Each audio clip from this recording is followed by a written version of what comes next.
안녕하세요. 글로벌 리포트 장량입니다. 지난 주말과 이번 주 워싱턴 일대에는 2년 만에 큰 눈이 내렸습니다. 미국 중서부 시카고부터 북동부 뉴욕까지 이 폭설로 인한 피해가 속출하고 항공편이 결항하는 등 많은 시민이 큰 불편을 겪었는데요. 한쪽에선 이렇게 정신없이 눈발을 휘날리며 즐겁게 노는 사람들도 나타났습니다. 내셔널몰에서는 워싱턴 DC 눈싸움 연합회 주최로 주민들이 모여 한바탕 눈싸움이 펼쳐졌는데요. 이렇게 주민들은 눈사람을 만들고 겨울의 낭만을 사진으로 남기며 오랜만에 폭설을 즐겼습니다. 이 폭설을 즐긴 건 사람만이 아닌데요. 스미소니언 국립동물원의 판다 부부 메이시안과 티안티안은 눈이 내리자 눈밭을 뒹굴고 비탈길에서 등을 대고 누워 육중한 몸으로 눈썰매를 타기도 했는데요. 비탈을 거슬러 올라와 다시 몸으로 썰매를 타며 판다 개인기를 뽐냈습니다. 다양하고 깊이 있는 세계 소식 글로벌 리포트 지금 시작합니다.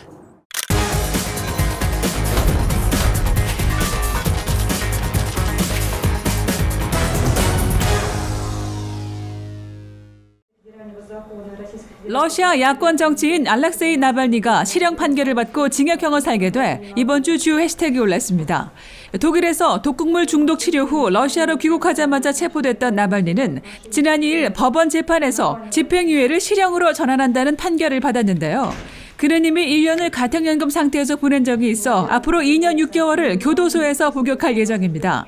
나발니 변호인은 곧장 항소할 뜻을 밝혔는데요.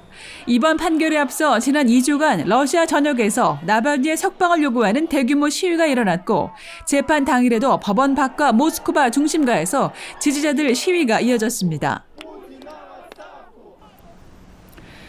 홍콩 시민의 영국 이민을 돕는 비자 프로그램이 지난 31일부터 시행돼 이번 주 주요 해시태그에 올랐습니다.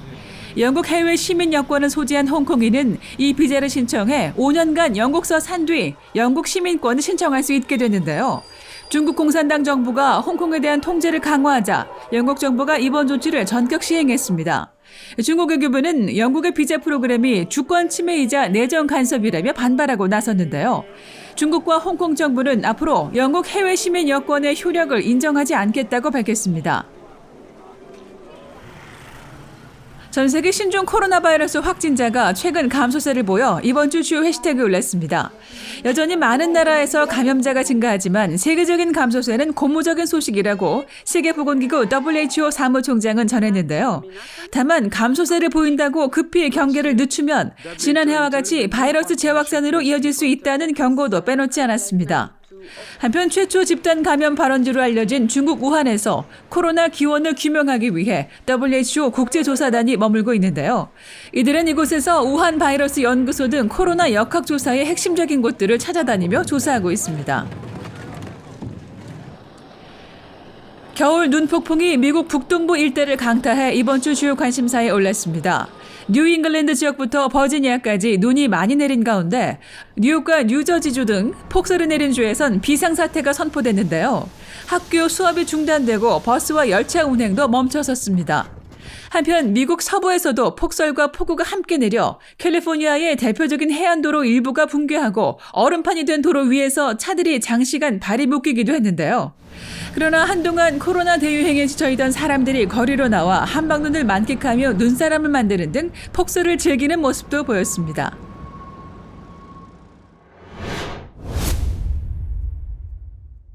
미얀마 군부가 쿠데타를 일으켜 대통령과 정부 인사들을 감금하고 1년간 비상사태를 선포했습니다. 오랜 기간 미얀마 민주화 운동을 이끌어온 아웅산 수치 국가고문은 구금 상태에서 당국에 의해 기소를 당했는데요. 클릭 글로벌 이슈 오늘은 미얀마의 군사 쿠데타, 그 긴박한 상황을 살펴보겠습니다. What we're seeing is the Burmese military destroying the democracy that has resulted in a landslide win for the NLD. Overnight, the military has returned Burma to the pre-2010 situation. 미얀마의 수도 네피도에서 군인들이 지난 1일 도로를 막고 시민들의 통행을 통제하고 있고 최대 도시 양곤에서는 군부를 지지하는 시민들이 거리로 나와 차량 행진을 벌입니다. TV와 라디오 방송은 정규 프로그램 송출이 중단됐고 군 방송이 소식을 알립니다. ဒီမိုကရေစီစနစ်ခိုင်မာစေရေးနဲ့ပြည်သူ့ထံမှအချုပ်အခြာအာဏာဆင်းသက်ရမည်ဆိုသည့်အချက်နဲ့ဆန့်ကျင်နေပါသည် 군은 이날 아침 일찍 아웅산 수치 고문과 윈민 대통령 등 정부 고관들을 구금한 것으로 전해졌는데요. 이후 총사령관인 민 아웅 흘라잉 장군이 대통령 대행으로부터 공식적으로 권력을 넘겨받았습니다. 이로써 미얀마는 문민정부 출범 5년 만에 다시 군부 쿠데타로 나라가 혼란에 빠졌는데요. 지난 2015년 민간 정당과 권력을 분할하기로 했던 군부가 갑자기 다시 전면에 나선 이유는 무엇일까요? The realization coming out of the election that in fact they can't win elections under the current system, hurried and brought about was Min Aung Hlaing has nowhere to go coming out of the military, and this is his coup. 쿠데타가 일어난 2월 1일은 작년 11월 선거에서 새로 선출된 의회가 개원하는 날이었습니다. 당시 아웅산 수치 고문이 이끄는 민주주의 민족동맹 NLD는 전체 선출 의석의 80% 이상을 차지한 반면 군부가 지지하는 통합단결발전당은 7%에 그쳤는데요. 이에 군부는 부정선거 의혹을 제기하며 선거 결과를 인정할 수 없다고 공공연히 협박해왔죠. 즉 정치 세력이 약화하는 것을 두려워한 군 수뇌부가 다시금 무력을 동원해 권력을 장악한 것으로 전문가들은 분석합니다. 영국은 곧바로 미얀마의 쿠데타를 규탄하고 나섰고 미국도 제재 등 수단을 검토하겠다고 밝혔는데요. The United States, I should say, removed sanctions on Burma over the past decade based on progress toward democracy. The reversal of that progress will necessitate an immediate review of our sanctions laws and authorities, followed by appropriate action. 한때 미얀마 민주화의 꽃으로 불렸던 아웅산 수치 고문의 거취도 주목받고 있습니다. 수치 고문은 지난 5년간 미얀마를 이끌면서 자국군의 로힝야족 학살을 두둔한다는 논란에 휩싸여 과연 민주화 지도자가 맞느냐는 비판을 받았는데요. 미얀마 인권 특별 보고관을 지낸 전 유엔 관료는 이제 미얀마를 향한 새로운 접근이 필요하다고 말합니다. Under her watch, so much atrocities happened, and so I think it's time for the international community to really rethink about how they will approach or address the situation in Myanmar and with whom they will be talking to. 시계바늘을 거꾸로 돌리려는 미얀마 군부의 시도를 전 세계가 우려의 눈으로 바라보고 있습니다.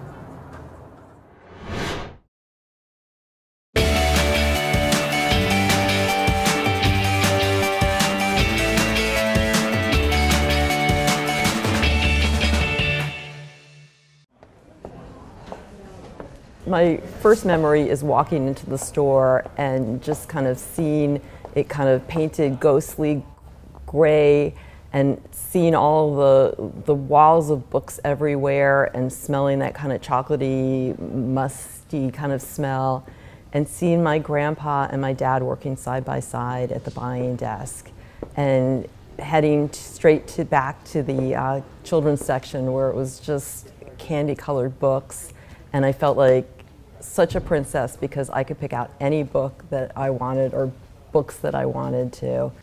So the store's been around for 93 years. It was begun by my grandpa, Benjamin Bass, in an area that was called Book Row that was just around the corner, and there were 48 bookstores at the time. 1946, we moved over just a block over to a higher traffic area on Broadway, where we are today. The store was then passed on to my dad, Fred Bass, and then on to me. So all three of us have worked all of our lives at the store. We have survived almost everything, the Depression, 2 World Wars, 9/11, until COVID stopped us in our tracks. The first thing that has really, really dangerously affected us. Of course, at first it was very painful and I very much felt all alone and I didn't know what am I going to do next. So I decided I would write a letter, a heartfelt letter, and appeal to our customers and my friends and see if they would, the only ask was, would you buy your holiday gifts from us? 3 hours later, our website crashed. It did not know how to handle that many orders. It's really sad. So everyone's getting books this year for Christmas. Everyone I know. We realized that we have to pivot very early to Christmas holiday buying. So we just encourage people to buy early, think indie, and buy local. Support your neighborhood store. I just think this is a little bit of a wake-up call for people that are just staying at home and, consumed with the news that that when COVID's over with, they might wake up and their neighborhood has disappeared. Neighborhood retail stores have disappeared. I have to think that my grandpa and dad are looking down at this turn of events and are absolutely floored and cannot believe this phenomenon. And I never would have imagined this outpouring of love. Thank you, New York, for today.